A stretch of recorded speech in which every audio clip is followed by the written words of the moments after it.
Siz turgan hududni havosini qanchalik toza yoki iflosligini ko'rsatadigan ilova bor.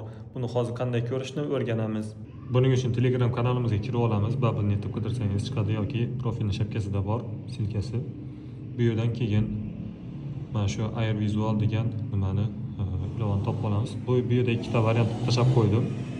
Xohlasangiz mana shuni o'zini uстановка qilib olsangiz bo'ladi. Xohlasangiz mana uni ustiga silkani ustiga bossangiz Play Marketdan uстановка qilib olsangiz bo'ladi. Buni uстановка qilganingizda xuddi mana shunaqa nima chiqadi, ikonga chiqadi. Ustiga bitta bosasiz. Mana shu ilova. Bu yerdan xohlasangiz o'zingizni turgan joyingizni belgilab uстановка qilib qo'ysangiz bo'ladi. Xohlasangiz bu yerda kartani bossangiz umumiy butun dunyoni nimasini xaritasini chiqarib beradi. Bu yerdan ko'raverasiz. Masalan, O'zbekiston qizar yotibdi mana. Bo'lib ham Toshkent qizar yotibdi ekan. 207. Bu yerda uyingizni, ishxonangizni, atrof muhitlaringizni добавить qilib qo'ysangiz bo'ladi. Bu yerda dom masalan biz uyda 80-90% vaqtimizni o'tiramiz degan prosentlarni yozib berasiz. U o'zi avtomatik hisob-kitob qilib chiqarib beradi. Qanchalik uyingiz changligini. Bu yerda yangiliklarni ko'rib turishingiz mumkin.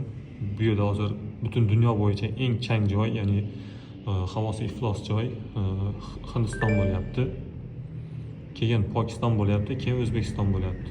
Ilgari 2-o'rinda edi, hozir 3-o'ringa tushibdi. Bunda ham yaxshilangani uchun emas, nazorat boshqa davlatlarda undan battar iflos bo'lgani uchun. Bu eng yomon joyini ko'rsatyapti. 1-o'rindagi eng pastiga tushsangiz, bu yerda Detroit degan Amerikaning qanaqadir shtati 6%, qanchalik yashil bo'lsa, mana shu nima past bo'lsa, shunchalik yaxshi anaqa bo'ladi. Ya'ni havosi toza joy hisoblanadi. Bu yerda har xil davlatlar bor mana. Umumiy 126 davlatning nimasini ko'rsatyapti bu yerda. Bu yerda magazini bor ekan. Kirib o'zingiz har xil narsalarni sotib olsangiz bo'lar ekan. Filtr, shunaqa narsalar.